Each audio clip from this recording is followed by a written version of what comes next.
안녕하세요, 똥구입니다.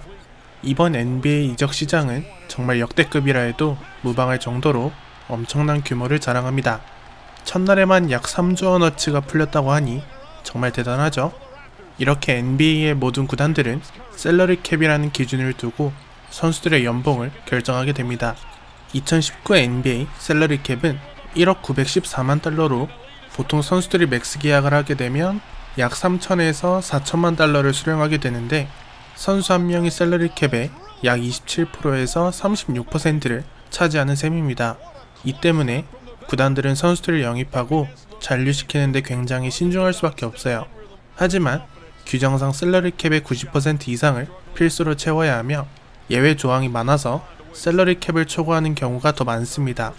사치세 레벨을 초과하게 되며 막대한 사치세를 지불해야 되는데, 이를 감수하고도 고액의 연봉자들을 대거 영입하는 구단들이 요즘 많이 보이고 있죠.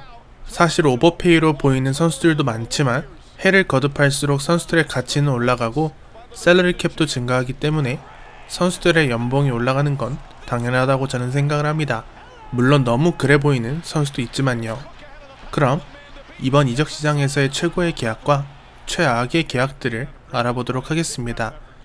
첫 번째로 브루클린 네츠입니다. 브루클린은 자본력이 좋은 팀이지만 그닥 영향력이 없는 오프시즌 행보를 계속 보여왔었는데요. 드디어 이번 이적 시장에서 어빙과 듀란트의 동시 영입에 성공하며 단숨에 스타 군단으로 변신을 합니다. 어빙과 듀란트 모두 맥스 계약이며 이는 당연한 수순이었죠. 이 두 선수의 영입에는 그들의 절친인 디안드레 조던의 역할이 컸는데요. 두 선수의 연봉을 충당하기 위해 자신의 연봉을 깎기도 했습니다. 듀란트는 아킬레스건 부상으로 다음 시즌을 통째로 쉴 것으로 보이는 데다가 성공적인 복귀 또한 쉽게 기대할 수 없는 상황이라 가성비가 떨어지는 계약으로 보이지만, 듀란트는 듀란트일 것이라는 게 저의 생각이며 어빙, 디조던과 빅3를 이룬다면 충분히 우승권 전력으로 불리기에 부족함이 없어 보입니다. 게다가 브루클린의 후보 라인업은 리그 최상위권이기도 하죠. 다음은 LA 클리퍼스입니다. 클리퍼스는 이번 시즌 올스타 멤버 없이 플레이오프에 진출한 유일한 팀이었죠. 그만큼 기본적으로 밸런스가 뛰어난 라인업을 구축하고 있었습니다. 그런데 이번 이적 시장에서 리그 최고의 공수겸장인 레너드와 폴 조지 영입에 성공합니다. 팀 구성이 원래도 괜찮았지만 우승은 다소 무리였던 클리퍼스가 하루아침에 우승 후보로 거듭나게 된 것이죠. 클리퍼스의 에이스 스토퍼인 패트릭 베벌리까지 잔류시키면서 리그 최고의 공수 밸런스를 갖춘 팀으로 거듭나게 되었습니다. 클리퍼스를 상대로 다른 팀들이 공격 전개를 어떻게 해나갈지도 정말 궁금해지네요. 레너드와 폴 조지 모두 맥스 계약이지만 리그 최고의 식스맨들인 윌리엄스와 헤러를 굉장히 저렴하게 활용할 수 있어서 셀러리 캡에 대한 문제는 없어 보입니다.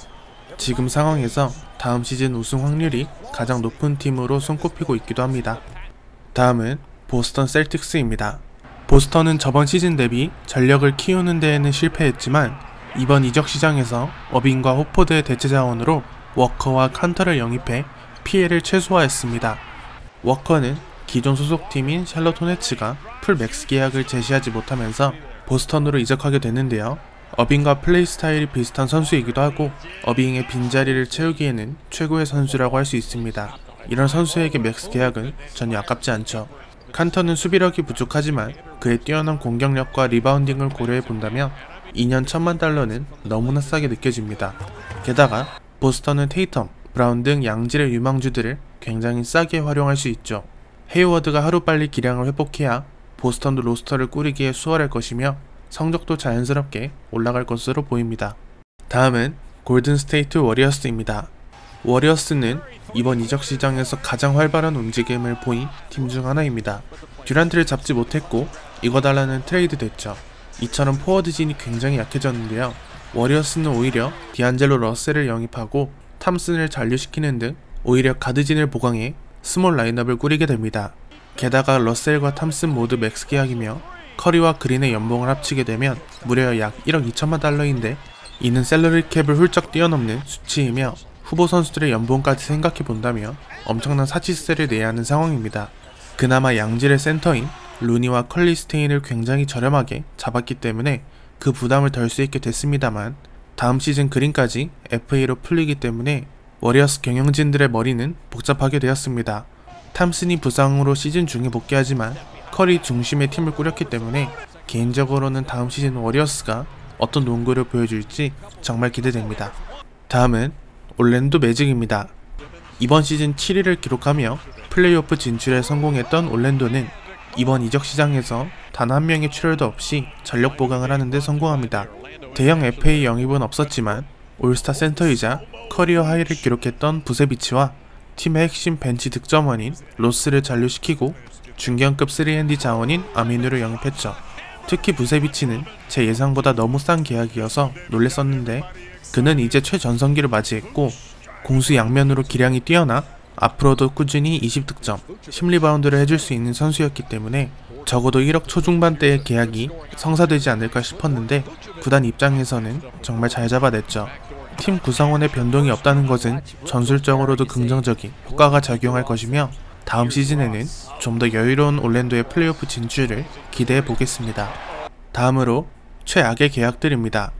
먼저 필라델피아 세븐티식서스입니다. 필라델피아는 초호화 선발 라인업으로 이번 시즌 동부 3위를 기록하는 등 충분히 선전했습니다만 아쉬운 느낌이 더 많이 드는 시즌이었습니다. 윈 나우를 외치며 당차게 우승을 노렸지만 NBA는 그리 호락호락하지 않았죠. 팀에서 정말 큰 비중을 차지했던 JJ 레딕과 버틀러를 잡지 못했고 그들의 대체자로 리차드슨과 호포드를 영입했습니다. 그리고 해리스를 맥스 계약으로 잔류시켰죠.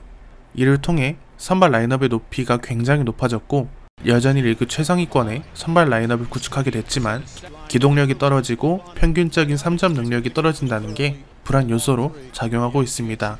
게다가 해리스의 맥스 계약은 다소 과하다는 느낌을 지울 수 없으며 30 중반을 바라본 호포드를 굳이 잡아야 했을까 싶기도 합니다. 다음은 크리스 미들턴입니다. 미들턴은 이번 시즌 개인 첫 올스타에 선정되고 미러키가 동부 1위를 질주하는데 큰 역할을 하는 등 개인적으로 정말 좋은 시즌을 보냈습니다. 그런데 왜 최악의 계약에 등장하게 됐냐면요. 너무 비쌉니다. 20득점 이상을 기록한 시즌이 저번 시즌 한 번뿐이며 팀을 대표하는 에이스인 야니스보다 훨씬 규모가 크기 때문이죠. 연평균 3천만 달러도 저는 과하다고 생각이 들고 앞서 등장했던 해리스의 상황과 거의 같다고 저는 보고 있습니다. 굳건한 팀의 2옵션이자 늘어난 셀러리 캡의 최대 수혜자라는 점에서요. 미러키는 브로그던을 놓친 것이 매우 아쉽게 느껴지지만 로페즈 형제, 조지 힐 등 벤치를 보강하면서 그 피해를 최소화하는 데 집중했습니다. 다음은 댈러스 매버릭스입니다. 댈러스는 노비츠키 이후 팀을 이끌어갈 유럽 듀오를 결성했습니다. 바로 돈치치와 포르징기스인데요. 구단에서는 이 포르징기스에게 기다렸다는 듯이 맥스 계약을 안겨줍니다. 포르징기스의 기량이 매년 꽤나 큰 폭으로 상향 곡선을 보였다고 해도 십자인대 팔 부상으로 작년을 통째로 날렸고 평소에도 잔부상에 시달리던 선수였기 때문에 개인적으로 정말 광팬이었지만 이 계약은 다소 의구심이 듭니다. 앞으로의 부상 위험도 있고 실전 감각이 많이 떨어진 상태이기에 앞으로의 모습이 더 중요하겠지만 굉장한 도박성 계약으로 저는 보고 있습니다.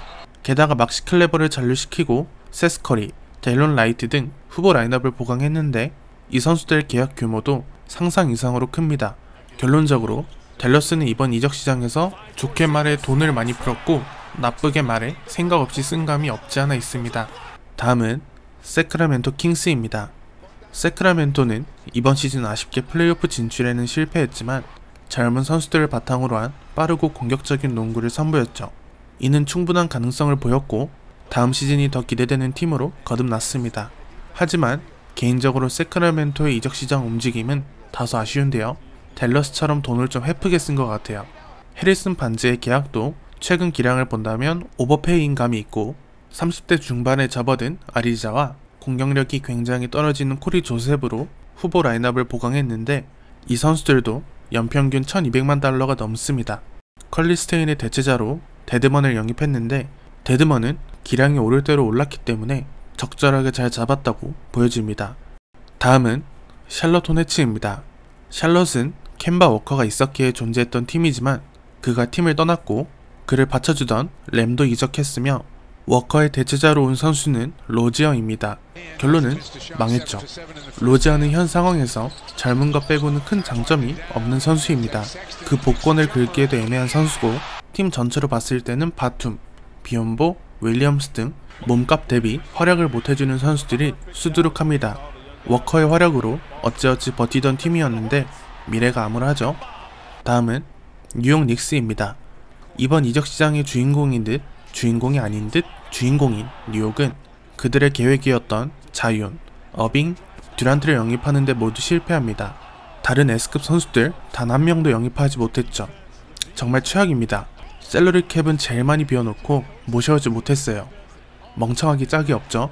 뉴욕 광팬인 저로서는 정말 많이 아쉬웠습니다. 그래도 일단 뉴욕은 당연하지만 중견급 선수들을 대거 영입합니다. 돈을 굉장히 효율적으로 잘 활용했어요.